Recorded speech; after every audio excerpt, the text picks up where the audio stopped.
Jadi malam hari ini kita akan membahas bagaimana kita bisa bersatu hati, baik yang sakit maupun yang sehat untuk memuji Tuhan, sebagaimana yang Tuhan Yesus pernah jumpai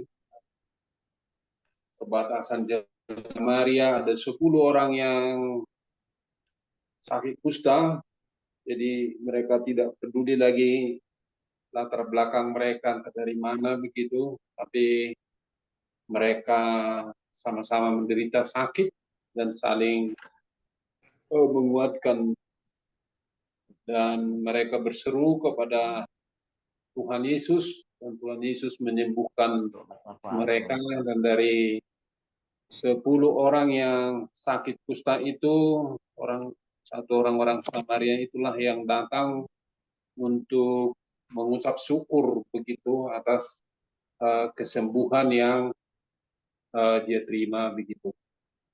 Pada malam hari ini, bagaimana kita bisa melihat orang sakit dan orang yang sehat bisa bersatu hati, sama-sama memuji Tuhan begitu.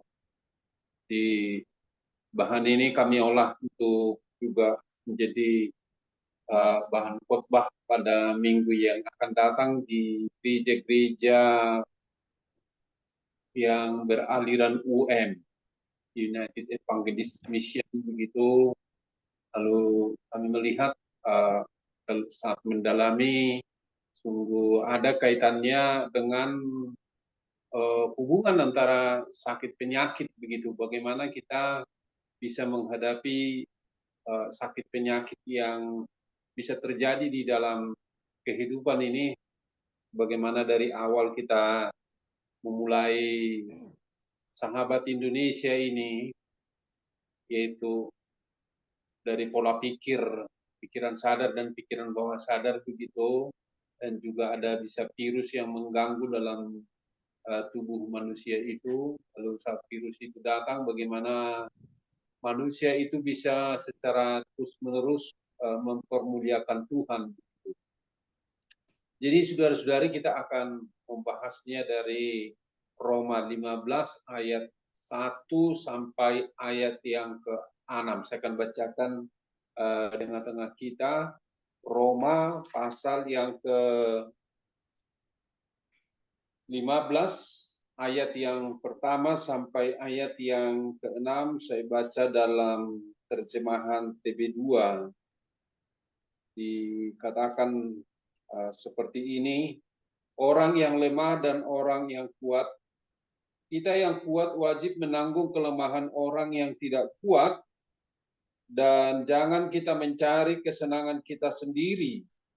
Setiap orang di antara kita harus mencari kesenangan sesama kita demi kebaikannya untuk membangunnya.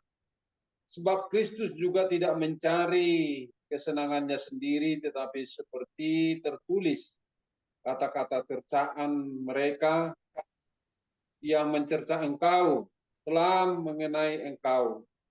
Sebab segala sesuatu yang ditulis dahulu telah ditulis untuk menjadi pelajaran bagi kita, supaya kita teguh berpegang pada pengharapan oleh ketekunan dan penghiburan dari kitab suci.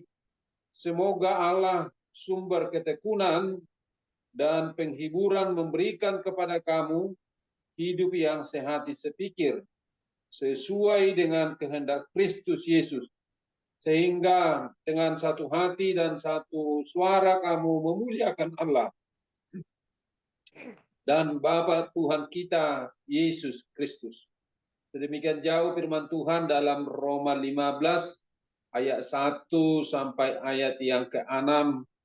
Saudara-saudari, melalui firman Tuhan yang kita renungkan, bagaimana kita bisa melihat satu hati antara orang yang sakit dan yang sehat, memuji dan memuliakan Tuhan terus di dalam kehidupannya begitu.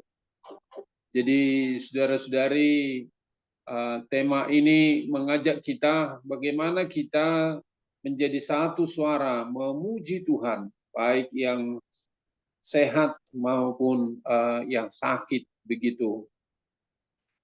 Jadi saudara-saudari, pertemuan ini mendorong pentingnya kebersamaan antara yang sehat dan juga yang sakit untuk selalu memuji Tuhan. Sebagaimana dalam minggu yang lalu, kemampuan kita melihat kehadiran Tuhan dalam segala hal begitu. Jadi kita mampu melihat Tuhan itu, bahwasanya kita betul-betul menyatu dengan Tuhan dalam kehidupan ini.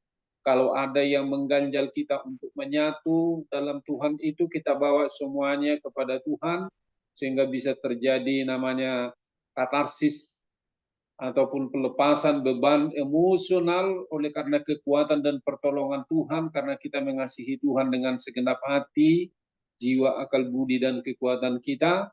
Dan Tuhan betul-betul menunjukkan kasih-Nya kepada kita lewat pengorbanannya, lewat juga kerendah hatiannya, dan juga lewat mau menderita, mau berdamai dengan manusia. Maka kita pun seperti itu dalam hidup kebersamaan kita. Jadi tidak ada jarak antara yang sakit dan yang sehat.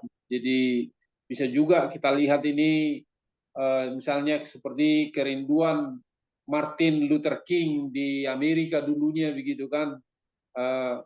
Dia punya kerinduan bagaimana orang yang kulit hitam dan kulit putih sama-sama memuji Tuhan. Jadi kerinduan itu terus disampaikan dan dia bawa juga dalam orasi-orasinya, bagaimana dia punya kerinduan bahwasanya orang kulit putih dan orang kulit hitam bersama-sama di gereja, duduk bersama, berdoa, meminta berkat-berkat Tuhan. Demikian juga dengan kita pada malam hari ini, bagaimana kita bisa menikmati berkat-berkat Tuhan yang kita terima, baik yang sehat maupun yang sakit begitu.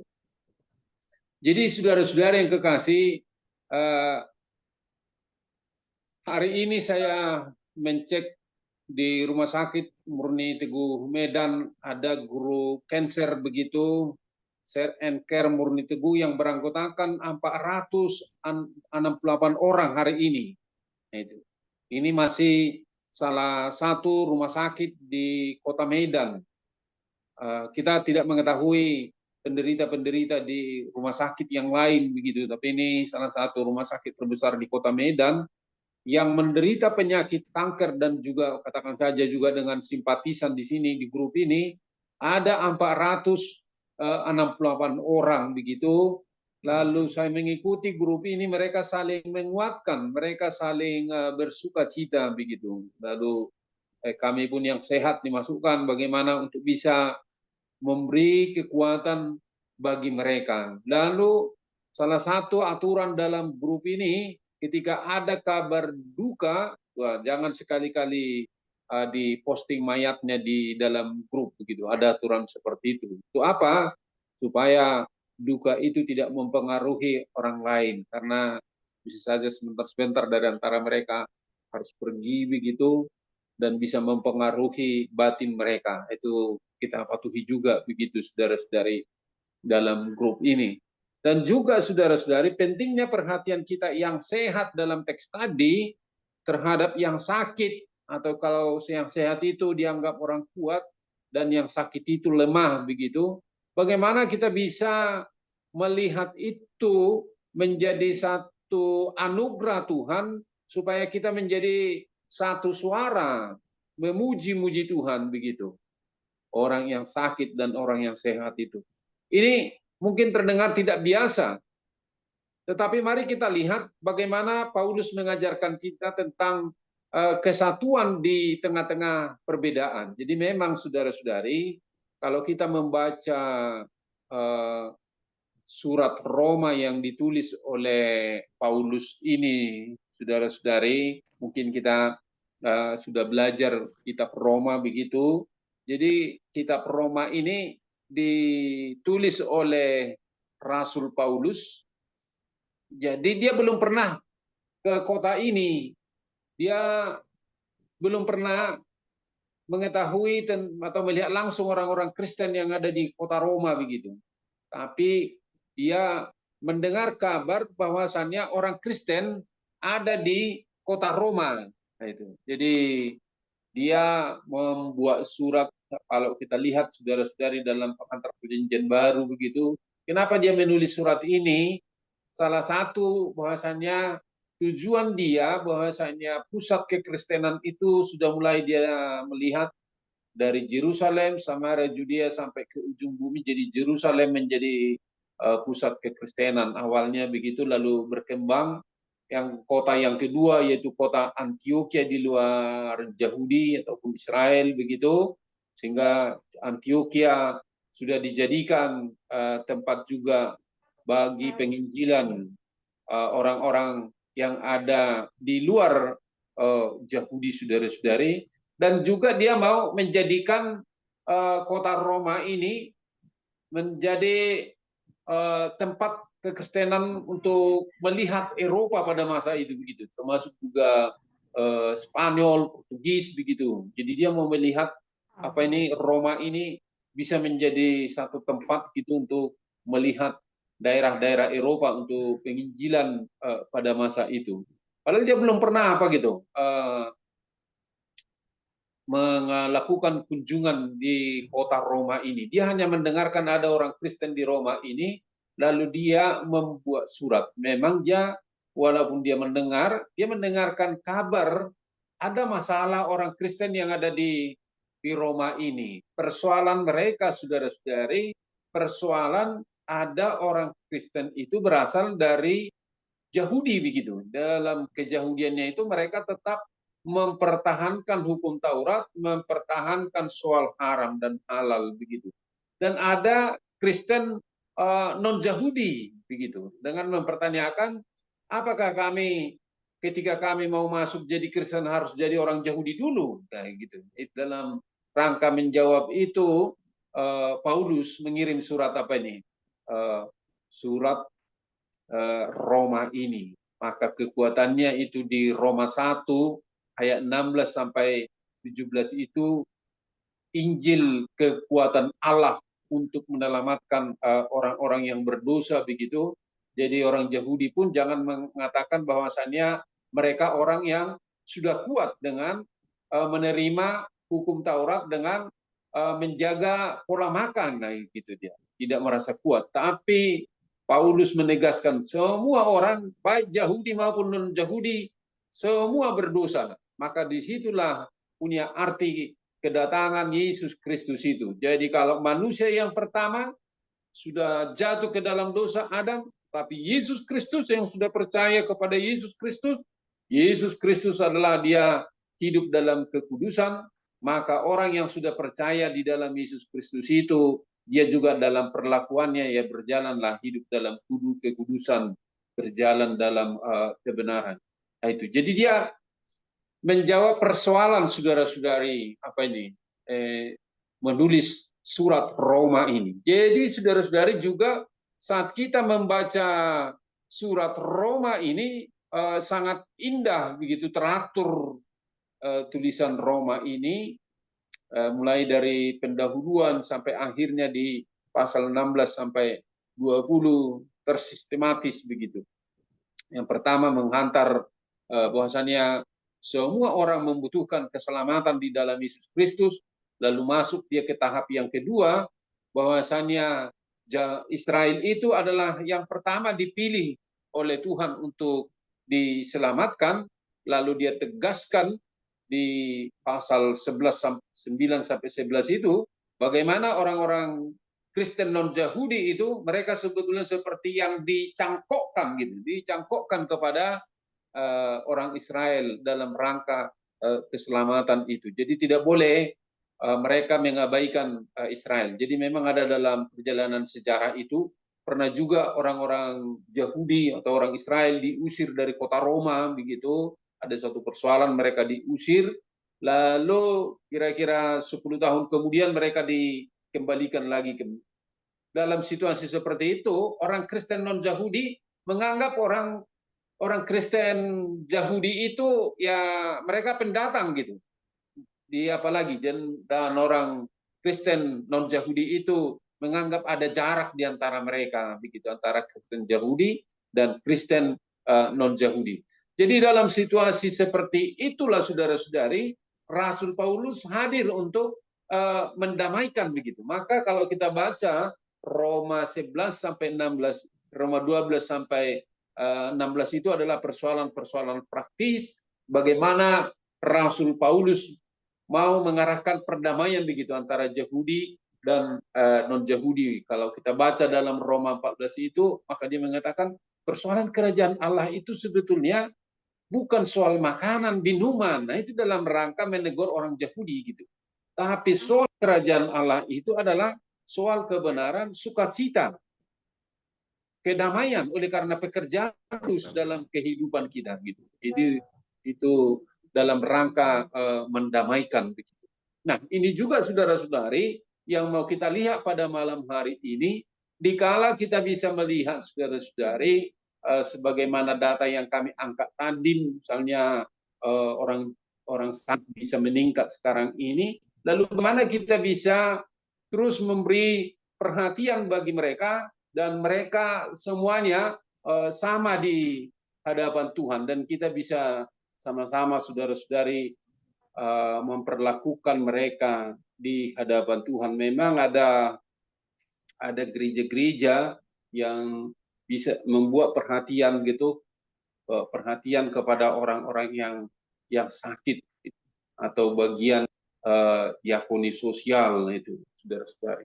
Di GBKP sangat kuat gitu dalam diakoni sosial, menangani orang yang disabilitas, menangani orang yang penderita HIV/AIDS gitu, dan juga ya rumah sakit ya bisa menjadi perhatian gereja begitu dalam rangka menanggulangi orang yang sakit kanker saat ini, menguatkan mereka dari segi spiritualitasnya dan juga orang yang menderita narkoba tidak lagi dilihat sebagai suatu aib, kejahatan ataupun dosa terbesar, tapi itu bisa menjadi suatu penyakit, maka penting untuk proses pengobatan begitu.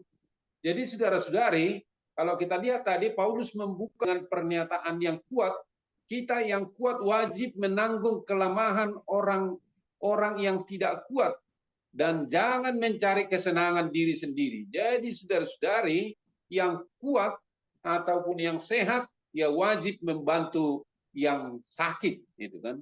Apa maksud Paulus dengan kuat dan tidak kuat atau lemah? Ini bukan tentang kekuatan fisik ataupun kelemahan karakter. Jadi kembali saudara-saudari dalam konteks surat Roma khususnya pasal 14 sampai 15 itu, yang lemah adalah mereka yang memiliki keraguan atau keberatan dalam hal-hal tertentu seperti makanan yang boleh dimakan atau hari-hari yang harus dirayakan begitu saudara-saudari. Jadi ada perayaan-perayaan besar ketika diikuti Taurat itu gitu. Mereka mungkin adalah orang Kristen Yahudi yang masih sangat terikat pada aturan-aturan makanan halal ataupun kosher atau perayaan hari Sabat. Orang yang sakit bisa mewakili mereka yang imannya masih lemah dalam hal-hal tertentu. Mungkin mereka masih bergumul dengan keraguan, takut melanggar aturan tertentu, atau memiliki kepekaan rohani yang berbeda. Mereka adalah orang-orang yang membutuhkan pengertian dan kesabaran. Itu saudara-saudara. Jadi kita bisa melihat saudara-saudari melalui malam hari ini bagaimana orang sakit dan orang yang sehat itu bisa saling menguatkan. Kembali saudara-saudari kita perdalam, siapakah yang dimaksud dengan orang kuat itu? Adalah mereka yang memahami kebebasan mereka di dalam Kristus, yang tahu bahwa semua makanan itu halal dan semua hari itu sama di hadapan Tuhan. Mereka mungkin adalah orang Kristen bukan Yahudi. Paulus tidak mengatakan bahwa salah satu kelompok itu salah. Sebaliknya ia mendorong yang kuat untuk tidak mengejek ataupun meremehkan yang lemah. melainkan juga menopang dan menghormati mereka. Ini adalah teladan toleransi Kristen yang sangat mendalam, saudara-saudari. Jadi orang yang sehat adalah mereka imannya kuat, yang memahami kebebasan mereka di dalam Kristus, dan yang tidak terbelenggu oleh keraguan atau ketakutan yang tidak perlu. Paulus menegaskan masing-masing kita mencari kesenangan sesama kita untuk kebaikannya, untuk membangunnya. Ini berarti orang yang kuat harus menggunakan kebebasannya bukan untuk memuaskan diri sendiri, tapi untuk membangun iman orang lain. Begitu. Jadi orang yang kuat itu bagaimana dia mempergunakan kebebasannya itu untuk bisa membantu orang lain. Pada malam hari ini orang yang sehat kita dorong begitu bagaimana untuk bisa membantu orang yang lemah. Menimbangkan iman dan kesehatan, mengakui kesehatan bagus. rohani, kebebasan dari perbudakan dosa, dan pembentukan karakter Kristiani merupakan pondasi bagi kesejahteraan secara keseluruhan. Gitu. Ini seperti dokter yang menangani akar masalah. Bukan hanya gejalanya yang dilihat, tapi dilihat secara keseluruhan. Gitu. Maka saudara-saudari, yang ada di baik orang yang sakit, baik juga pada orang yang sehat, saudara-saudari, harus aktif, bukan pasif. Iman bukanlah alasan untuk mengabaikan akal sehat atau sarana medis yang tersedia. Memang dalam masyarakat Yunani Romawi kuno, orang sering mencari penyembuhan dari dewa-dewa seperti Asclepius, tetapi juga dari ilmu kedokteran. Ini Paulus tidak pernah menolak pengobatan, tetapi menempatkan segala sesuatu itu di bawah kedaulatan Allah. Ini saudara-saudari, bagaimana kita bisa menempatkan hidup kita yang sehat dan yang sakit di bawah kedaulatan Allah. Tuhan hadir untuk orang yang sehat dan juga Tuhan hadir untuk yang sakit. Kita dapat berdoa untuk penyembuhan ilahi sambil tetap mencari nasihat dan perawatan medis yang terbaik. Ini bukan tanda kurangnya iman, melainkan memanfaatkan hikmat dan sarana yang diberikan Allah di dunia ini, saudara-saudari. Jadi kalau kita sakit, bukan artinya kita di situ kurang hikmat, tetapi kita, saudara-saudari, semakin menyadari akan kesembuhan yang ilahi yang bisa dipakai Tuhan, para dokter ataupun para medis itu. Teladan Kristus sebagai suatu pengorbanan diri untuk kesatuan. Mengapa kita harus melakukan ini? Dalam ayat 3 tadi, saudara-saudari. Karena Kristus sendiri telah memberikan teladan yang sempurna. Karena Kristus juga tidak mencari kesenangannya sendiri. Seperti ada tertulis, celaan orang yang mencela engkau telah mengenai aku. Seharusnya saudara-saudara, celaan itu kepada orang lain, tapi celaan itu sudah diterima oleh Kristus gitu. Kristus adalah yang terkuat dari semua, menanggung penderitaan dan celaan, bukan untuk diri sendiri, melainkan untuk demi kita begitu. Demikian juga yang sehat dengan yang sakit gitu. Kita bahkan rela mungkin menanggung celaan. Dia mengambil resiko demi kesatuan. Sama seperti Paulus sendiri yang mengambil resiko dalam pelayanannya untuk menyatukan Yahudi dan bukan Yahudi. Tentulah juga saudara-saudari, proses penyatuan ini sangat rumit sekali nih di kota Roma itu begitu. Tapi dia mengarahkan bagaimana mereka bisa bersatu, yang juga mungkin dipengaruhi juga dengan budaya Romawi. Tapi Paulus bagaimana dia mengarahkan bahwasanya semuanya bisa dipersatukan dalam pengorbanan Yesus Kristus itu. Bagaimana kita yang sakit dan yang sehat kita bisa terus-menerus dipersatukan dalam pengorbanan Yesus Kristus itu. Teladan Kristus ini adalah landasan bagi etika Paulus dan kunci untuk kesatuan jemaat. Dia mengajarkan kita bahwa kasih sejati berarti beradaptasi dengan kebutuhan orang lain, bukan hanya memuaskan diri sendiri. Saya teringat dengan Pak Lukas yang menyatakan jika sebetulnya Yahudi itu ataupun Israel yang berperang saat ini dengan Palestina yang saat ini meluas lagi ke Iran begitu. Kalau dijadikan pengorbanan Yesus Kristus itu menjadi satu teladan, maka akan bisa tercipta kedamaian di dunia ini. Nah, kita dengar itu dari Pak Lukas begitu kan, saya ingat itu begitu. Jadi saudara-saudari, maka teladan kita dalam pengorbanan itu bagaimana kita bisa melihat orang yang sehat dan orang yang sakit bisa betul-betul disatukan menjadi satu suara memuji Tuhan. Maka mari kita meneladani pengorbanan Kristus itu. Pentingnya komunitas dan dukungan sosial untuk menanggung kelemahan sesama. Siapa yang kuat dan yang lemah? Dalam konteks aslinya, ini seringkali merujuk pada perbedaan dalam praktek keagamaan seperti yang kita jelaskan tadi.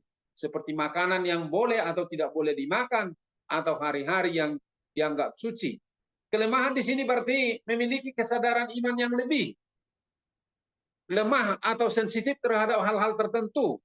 Namun prinsip ini dapat diperluas untuk mencakup segala bentuk kelemahan, termasuk kelemahan fisik ataupun penyakit. Paulus saudara-saudara menekankan bahwa setiap tindakan harus bertujuan untuk kebaikan dan untuk membangunnya untuk bagi orang lain. Ini berarti mendukung, menguatkan dan mendorong pertumbuhan rohani orang lain. Jadi jangan terus menyerah begitu saudara-saudari, kita terus bisa mengembangkan pelayanan di tengah-tengah sahabat Indonesia ini menjadi berkat bagi orang lain, termasuk juga lah terhadap orang-orang sakit. Dalam menghadapi sakit penyakit ini adalah seruan untuk empati dan dukungan praktis dari komunitas begitu. Seorang yang sakit seringkali merasa lemah dan terisolasi. Lalu kita yang sehat datang untuk menguatkan. Kalau dia merasa terisolasi, merasa kesepian, kita datang untuk menguatkan. Kita datang menjadi keluarga bagi mereka. Saya teringat dengan perkataan Tuhan Yesus yang dikatakan kepada Maria dan Yohanes. Ibu, inilah anakmu, nak, inilah ibumu. Padahal mereka tidak punya kekuatan hubungan darah daging. Tapi saat perkataan itu diterima Maria dan Yohanes, mereka menjadi satu rumah dalam cerita-cerita yang bisa kita lihat begitu. Demikian juga dengan kita, saudara-saudari, ketika kita bertemu dengan orang yang sakit itu, bisa saja kita berprinsip seperti orang Samaria yang murah hati itu, dia membawanya kepada penginapan. Mungkin kita tidak kenal saudara-saudara, tapi kita hadir begitu, supaya dia tidak merasa terisolasi, merasa tersisi, tapi kita orang yang sehat, orang yang sudah dikuatkan gitu, memberi perhatian kepada mereka. Jemaat yang sehat adalah jemaat yang anggotanya saling menanggung beban, memberi dukungan emosional, praktis, dan spiritual. Ini adalah bentuk terapi komunitas yang sangat efektif mengurangi stres dan kesepian yang sering memperburuk kondisi fisik. Jadi kita harus bisa mendorong di tengah-tengah jemaat itu bagaimana mereka bisa saling menanggung beban, memberi dukungan emosional, baik secara praktis maupun saudara-saudari secara spiritual. Jadi biarlah kita terberkati saudara-saudari melalui materi pada malam hari ini. Kita mau memberi perhatian kepada mereka yang lemah kalau kita rasa kita sehat begitu. Dan sebagaimana dalam bahan-bahan sebelumnya, kalau kita mau melakukan pekerjaan-pekerjaan sosial, maka kita akan semakin sehat, imunitas tubuh kita akan semakin kuat, sebagaimana yang dikatakan Ibu Anita, ketua kita, saat saya melakukan aksi-aksi sosial itu, saya sepertinya diremajakan begitu, semakin dimudahkan, berarti semakin sehat dia dalam organ-organ tubuhnya. Demikian juga dengan kita pada malam hari ini. Kalau kita mau peduli kepada orang yang sakit, saudara-saudari, kita mau membantu mereka, terlibat secara emosional bagi mereka, saudara-saudari, secara spiritual, dan juga tidak itu, mau kita juga bertindak kepada mereka. Itu juga saudara-saudari, tidak hanya menguatkan orang yang sakit, tapi juga menyehatkan kita yang sehat begitu. Jadi saudara-saudari, sebagaimana yang dikatakan pada ayat 4 itu, sumber ketekunan kita adalah firman Tuhan. Firman Tuhan menjadi sumber ketekunan dan harapan kita. Paulus mengingatkan kita tetap pentingnya firman Tuhan. Sebab segala sesuatu yang ditulis dahulu telah ditulis untuk menjadi pelajaran bagi kita, supaya kita teguh dalam pengharapan oleh ketekunan dan penghiburan dari kitab suci. Kitab suci baik PL berfungsi sebagai sumber inspirasi dan bimbingan bagi Paulus. Misalnya Abraham digambarkan sebagai contoh iman yang harus diteladani oleh semua orang percaya, baik Yahudi maupun bukan Yahudi. Kitab suci memberi kita ketekunan dan penghiburan yang menopang pengharapan kita. Harapan ini adalah tentang keselamatan, di mana Yahudi dan bukan Yahudi menjadi satu dan setara di dalam Kristus. Bagaimana kita menjadi satu dan setara antara orang yang sehat dan yang sakit di hadapan Kristus, saudara-saudara. Ini memotivasi kita untuk saling menerima dan beribadah bersama dengan orang yang sakit, saudara-saudara. Injil Kristus menyatukan semua orang dalam satu umat Allah yang multi etnis, yang ataupun dia sehat ataupun sakit begitu. Kristus sebagai teladan, sebagai sumber pengharapan. Ini saudara-saudara. Ketekunan dan pengharapan kitab suci, bagaimana kita mendapatkan kekuatan untuk menanggung penderitaan seperti Kristus. Jadi saudara-saudari, seperti Kristus itu, kita mau tekun, kita mau membantu orang lain. Tidak hanya sebatas kata-kata begitu. Saat kita sakit atau menghadapi tantangan, ada kekuatan besar dalam mengingat teladan Kristus dan janji-janji Allah yang ditemukan dalam kitab suci. Ini adalah nutrisi rohani, makanan rohani yang penting, saudara-saudara. Membantu kita mengembangkan ketahanan mental dan spiritual, serta mempertahankan pengharapan. Bahkan ketika kondisi fisik kita pun memburuk, kita terus-menerus memuji dan memuliakan Tuhan kita. Ayat 6 itu, saudara-saudara, 5 dan 6, bahwasannya tujuannya untuk memuliakan Allah. Paulus menyimpulkan bagian ini dengan doa yang indah dan tujuan yang agung. Semoga Allah sumber ketekunan dan penghiburan mengaruniakan kepadamu untuk hidup sehat sepikir satu sama lain sesuai dengan kehendak Kristus, supaya dengan satu hati dan satu suara kamu memuliakan Allah dan Bapa Tuhan kita, Yesus Kristus. Jadi saudara-saudari, kita harus tekun, kita terus bersabar, memuji dan memuliakan Tuhan. Ini adalah inti dari tema kita pada hari ini. Satu suara memuji Allah.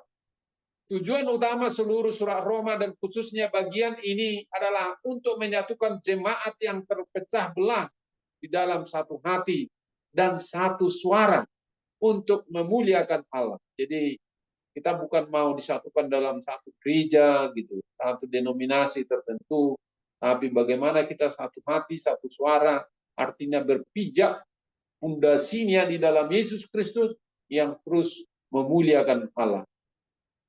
Ini bukan berarti kita harus menghilangkan semua perbedaan pribadi dan atau budaya begitu. Sebaliknya, Paulus menginginkan harmoni yang mengubah hidup di antara orang percaya. Suatu kesepakatan yang dicapai tanpa kehilangan perbedaan pribadi dan budaya begitu. Allah adalah Allah yang tidak memihak. Kasih-Nya tidak diskriminatif. Ia mencakup semua orang, baik Yahudi maupun bukan Yahudi, baik yang sehat maupun yang sakit. Pengakuan ini menghapus segala bentuk kesombongan atau rasa superioritas etnis, menghapus kesombongan dan superioritas bahwasanya kita lebih sehat daripada orang lain. Saudara-saudari, Allah sumber kekuatan dan kesatuan jemaat. Paulus mengingatkan kita bahwa ketekunan dan penghiburan meskipun dimediasi melalui kitab suci dan komunitas kita, pada akhirnya berasal dari Allah sendiri pada ayat 5. Ini adalah pengakuan fundamental iman kita, saudara-saudara. Bahwa penyembuhan sejati, baik rohani maupun jasmani kita ada di dalam tangan Tuhan, ada di dalam kedaulatan Tuhan. Tujuan akhir adalah bagaimana kita yang sehat dan yang sakit memuliakan Allah. Kesatuan dan persatuan dalam jemaat yang ditunjukkan melalui dukungan dan kasih memiliki tujuan akhir, yaitu memuliakan Allah, itu pada ayat 6. Ketika kita menghadapi sakit dengan iman, didukung oleh komunitas, dan tetap berpengharapan, hal itu menjadi kesaksian bagi kuasa dan kasih Allah yang sungguh sangat besar dalam kehidupan kita. Satu suara memuji Allah, orang sakit dan yang sehat, saudara-saudari. Penekanannya dalam konteks kita saat ini ataupun gereja, saudara-saudari. Yang pertama, menerima perbedaan dengan kasih. Di gereja kita akan selalu ada yang kuat dan yang lemah, yang sakit dan yang sehat. Dalam hal-hal tertentu, mungkin ada perbedaan pendapat tentang gaya ibadah, prioritas pelayanan, interpretasi hal-hal kecil dalam teologi ataupun dalam kitab suci sebagaimana yang kita percakapkan tadi pagi gitu, atau bahkan dalam pandangan politik. Kita tidak perlu seragam dalam segala hal, tetapi kita dipanggil untuk saling menerima, menghormati, dan tidak menghakimi. Ingat, apapun yang tidak disasarkan pada iman adalah dosa. Dan ini berlaku untuk semua orang. Mengingatkan kita untuk menghormati keraguan orang lain demi kasih persaudaraan. Jadi kalau ada orang lain yang masih ragu begitu, bisa juga kita bantu. Masih bimbang dia, belum tahu gitu akan keselamatan itu. Kita bisa bantu saudara-saudari dengan prinsip berpusat kepada Kristus. Kesatuan tidak dibangun di atas kesamaan latar belakang ataupun preferensi pribadi gitu. Tetapi kesatuan kita dibangun di atas Yesus Kristus sendiri yang telah menerima kita tanpa syarat. Dia adalah menjadi fondasi kita untuk menerima perbedaan-perbedaan latar belakang kita itu. Dia mendorong kita juga saudara-saudari untuk hidup beretika, yaitu hidup di dalam ketulusan untuk berintegritas gitu. Ketaatan yang membangun. Iman yang sejati membawa kita pada ketaatan iman atau obedience of faith. Ini adalah komitmen aktif untuk mengasihi Kristus dan sesama, yang mengatasi kecenderungan kita untuk mencari kesenangan sendiri ataupun merasa lebih unggul. Jika Anda merasa kuat dalam iman, Anda gunakanlah kekuatan itu untuk mengangkat dan membangun yang lemah, bukan untuk menghakimi mereka, saudara-saudari. Saya sangat senang saudara-saudari ketika ada satu grup begitu, grup orang Kristen yang namanya SOS, yaitu sahabat untuk orang sakit. Saya sangat senang ketika mereka bisa membantu, ada di Singapura, ada di Malaysia gitu, membantu orang-orang yang berobat ke sana. SOS, sahabat orang sakit begitu. Dan juga orang-orang yang ada di Indonesia, saudara-saudari, ketuanya Dr. Wijanarko. Sangat senang mendengar kesaksian-kesaksian mereka yang menderita itu gitu. Jadi yang sehat itu menyatakan SOS, sahabat untuk orang sakit. Ini adalah komitmen aktif untuk mengasihi Kristus dan sesama, saudara-saudari, yang mengatasi kecenderungan kita untuk mencari kesenangan sendiri atau merasa lebih unggul. Jika Anda merasa kuat dalam iman, Anda gunakanlah kekuatan itu untuk mengangkat dan membangun yang lemah, bukan untuk menghakimi mereka. Memuliakan Allah bersama-sama, saudara-saudari.